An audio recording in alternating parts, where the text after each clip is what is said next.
चलिए आज बात करते हैं एक बड़ी ही दिलचस्प कहानी की। एक ऐसी कहानी जिसमें एक जबरदस्त ट्विस्ट है। ये कहानी शुरू होती है ओजोन परत में हुए एक छेद से और पहुंचती है क्लाइमेट चेंज के खिलाफ एक नई उम्मीद तक। और इस पूरी कहानी के सेंटर में है किगाली समझौता। अब जरा इस सवाल पर गौर कीजिए। सोचिए कि दुनिया एक बहुत बड़ी मुश्किल का हल निकालने के लिए एक साथ आती है और बाद में पता चलता है कि उस हल ने ही अनजाने में एक और बड़ी मुश्किल खड़ी कर दी है। बस यही इस पूरी कहानी का सार है। तो हमारी कहानी शुरू कहाँ से होती है? कहानी शुरू होती है आसमान में एक छेद से। हाँ, सही सुना। ये कोई मजाक नहीं था। ये हमारी धरती के सुरक्षा कवच में आई एक असली दरार थी। अब ये ओजोन परत है क्या? इसे ऐसे समझिए कि ये हमारी धरती का एक तरह का सनस्क्रीन है। ये हमारे वायुमंडल में बहुत ऊपर गैस की एक पतली सी परत है जो हमें सूरज की खतरनाक अल्ट्रावायलेट किरणों से बचाती है। इसके बिना धरती पर जिंदगी वैसी नहीं होती जैसी आज है। तो फिर गड़बड़ कहाँ हुई? गड़बड़ हुई इन केमिकल्स की वजह से। क्लोरोफ्लोरोकार्बन या शॉर्ट में कहें तो CFCs। ये वो केमिकल्स थे जो हमारे फ्रिज, AC और कई दूसरी चीज़ों में इस्तेमाल होते थे। और हमें किसी को अंदाज़ा ही नहीं था कि ये ऊपर आसमान में जाकर क्या तबाही मचा रहे हैं। और पता है ये काम कैसे करते थे? ये एक बहुत ही खतरनाक चेन रिएक्शन की तरह था। देखिए, जब CFCs ऊपर पहुंचते हैं, सूरज की तेज किरणें उनसे एक क्लोरीन एटम को अलग कर देती हैं और ये अकेला क्लोरीन एटम एक शिकारी की तरह ओजोन के अणुओं पर टूट पड़ता है। और सबसे बुरी बात, एक क्लोरीन एटम हजारों, जी हां, हजारों ओजोन मॉलिक्यूल्स को तबाह कर सकता है। लेकिन जब वैज्ञानिकों ने दुनिया को इस खतरे के बारे में बताया तो जो हुआ वो कमाल था। पूरी दुनिया ने मिलकर ऐसा जवाब दिया जैसा पहले कभी नहीं देखा गया था। और इसने हमें इतिहास की सबसे कामयाब पर्यावरण संधियों में से एक दी। और इसी जवाब का नाम था मॉन्ट्रियल प्रोटोकॉल। साल था 1987, जब दुनिया भर के देश एक साथ आए और इस बात पर सहमत हुए कि ओजोन को नुकसान पहुंचाने वाले इन CFCs को अब धीरे धीरे बंद करना होगा। ये ग्लोबल टीम वर्क का एक बेहतरीन एग्जाम्पल था। और जानते हैं क्या? ये काम कर गया। कमाल का काम किया। दुनिया ने मिलकर CFCs का इस्तेमाल लगभग खत्म ही कर दिया और हमारी ओजोन परत वो धीरे धीरे ठीक होने लगी। ये एक बहुत बहुत बड़ी जीत थी। लेकिन इसी जीत में एक ट्विस्ट छुपा हुआ था। तो जैसा हमने शुरू में बात की थी, क्या हो अगर एक हल ही एक नई मुसीबत बन जाए? बस यहीं पर कहानी में आता है एक बड़ा ही अनएक्सपेक्टेड मोड़। तो CFCs तो बैन हो गए। अब इंडस्ट्रीज को उनका कोई विकल्प तो चाहिए था, है ना? तो उन्होंने इस्तेमाल करना शुरू किया हाइड्रोफ्लोरोकार्बन्स यानी HFCs।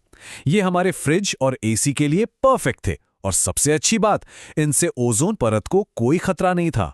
तो देखिए, एक तरफ तो प्रॉब्लम सॉल्व हो गई, लेकिन दूसरी तरफ अनजाने में एक नई प्रॉब्लम खड़ी हो गई। ये HFCs ओजोन के लिए तो सेफ थे, पर हमारे क्लाइमेट के लिए एक बहुत बड़ा खतरा बन गए। क्यों? क्योंकि ये गर्मी को बहुत ज्यादा रोकते थे। ये कितने पावरफुल हैं इसका अंदाजा लगाइए। कुछ HFCs में तो कार्बन डाइऑक्साइड से 1000 गुना ज्यादा गर्मी रोकने की ताकत होती है। मतलब अगर CO2 गर्मी को सिर्फ पकड़ता है तो HFCs उसे एक मोटे कंबल की तरह जकड़ लेते हैं। हमने अनजाने में एक सुपर ग्रीन हाउस गैस को पूरी दुनिया में फैला दिया था। तो जाहिर है दुनिया को एक बार फिर से एक्शन लेना था। इस बार निशाना थे HFCs। और यहीं से शुरुआत होती है किगाली समझौते की। तो मॉन्ट्रियल प्रोटोकॉल के लगभग 30 साल बाद 2016 में दुनिया के लीडर्स रवांडा की राजधानी किगाली में एक बार फिर इकट्ठा हुए और यहां उन्होंने फैसला किया कि अब HFCs से निपटने का वक्त आ गया है और इसके लिए मूल संधि को अपडेट करना होगा। और ये बहुत ही स्मार्ट मूव था। ये दिखाता है कि कैसे एक कामयाब मॉडल को नए चुनौतियों के हिसाब से बदला जा सकता है। तो किगाली समझौता असल में मॉन्ट्रियल प्रोटोकॉल का ही एक अपडेट है। बस इस बार लक्ष्य ओजोन नहीं बल्कि क्लाइमेट चेंज है और ये लीगली बाइंडिंग है। मतलब सभी देशों को HFCs का इस्तेमाल कम करना ही होगा। अब किगाली समझौते की सबसे खास बात क्या है? वो ये है कि ये इस बात को समझता है कि हर देश की सिचुएशन एक जैसी नहीं है। इसीलिए इसने एक बहुत ही स्मार्ट और फेयर प्लान बनाया। इसका जो गाइडिंग प्रिंसिपल है वो है कॉमन बट डिफरेंशिएटेड रिस्पॉन्सिबिलिटीज। सुनने में थोड़ा कॉम्प्लिकेटेड लगता है, पर इसका मतलब बहुत सिंपल है। मतलब ये कि प्रॉब्लम तो हम सब की है, लेकिन हर देश अपनी आर्थिक और तकनीकी ताकत के हिसाब से इसमें अपना हिस्सा डालेगा। और इसी प्रिंसिपल को जमीन पर उतारने के लिए देशों को 3 ग्रुप्स में बांट दिया गया। पहले ग्रुप में है डेवलप्ड देश, जैसे अमेरिका और यूरोपियन यूनियन। इन्होंने तो 2019 से ही कटौती शुरू कर दी। दूसरे ग्रुप में है चीन जैसे कुछ डेवलपिंग देश, जो 2024 से शुरू करेंगे। और तीसरे ग्रुप में भारत जैसे देशों को थोड़ा और वक्त दिया गया है, ताकि वो अपनी इकोनॉमी को तैयार कर सकें। ये जो फ्लेक्सिबिलिटी है ना, यही इस समझौते की असली ताकत है। तो सवाल ये है कि इन सब का मतलब क्या है? क्लाइमेट चेंज के खिलाफ लड़ाई में ये समझौता इतना जरूरी क्यों है? बस ये एक नंबर सारी कहानी बता देता है। वैज्ञानिकों का कहना है कि अगर किगाली समझौता ठीक से लागू हो गया तो इस सदी के आखिर तक दुनिया का तापमान आधा डिग्री सेल्सियस तक बढ़ने से रोका जा सकता है। और यकीन मानिए, आधा डिग्री बहुत बहुत बड़ा फर्क है। और फाइनल टारगेट क्या है? वो काफी बड़ा है। 2045 तक HFCs के इस्तेमाल में 80 से 85% की कमी लाना। ये कोई छोटा मोटा कदम नहीं है।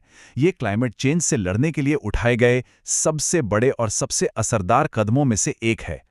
तो आखिर में ये सवाल बचता है, ओजोन परत को बचाने की ये जो पूरी कहानी है, जिसमें एक गलती हुई और फिर उस गलती को सुधारा गया, क्या ये हमें कोई बड़ी सीख देती है?